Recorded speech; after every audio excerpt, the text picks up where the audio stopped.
এই একা পাহাড় দেখার মজাই আলাদা।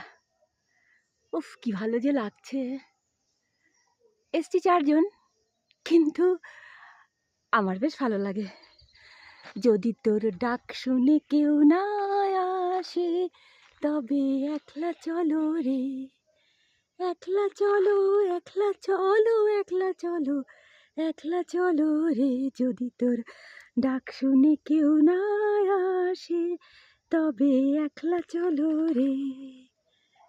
উফ, অসাধারণ, অপূর্ব। আমি কি ভাষায় বর্ণনা করব বুঝতে পারছি না। পাহাড় একসময় খুব ভয় লাগতো, কালকেই বলছিলাম সানিকে।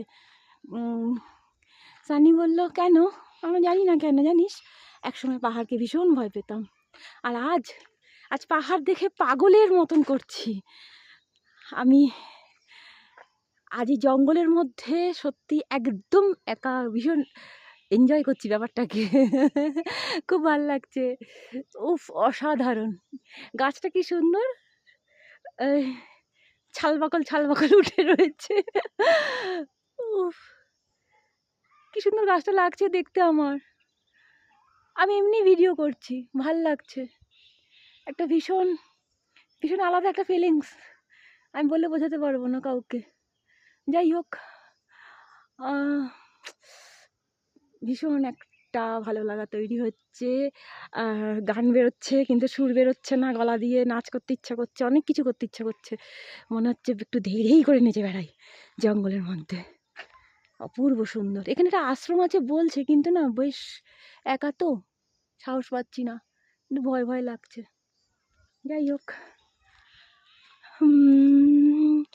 আমার মুক্তি আলোয় আলোয় এই আকাশে, আমার মুক্তি আলোয় আলোয়, আমার মুক্তি ধুলায় ধুলায়, ঘাসে ঘাসে এই আকাশে, আমার মুক্তি আলোয় আলোয়।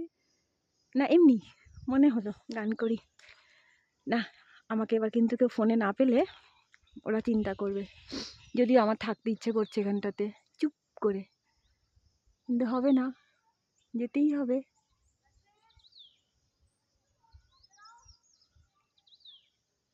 কি শান্ত, কি সুন্দর।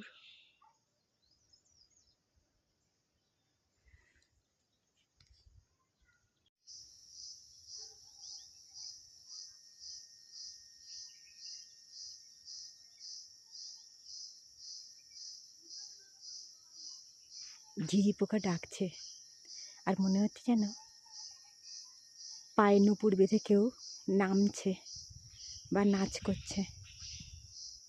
আমার তাই মনে হচ্ছে। ফোনে আওয়াজটা কতটা যাবে জানি না,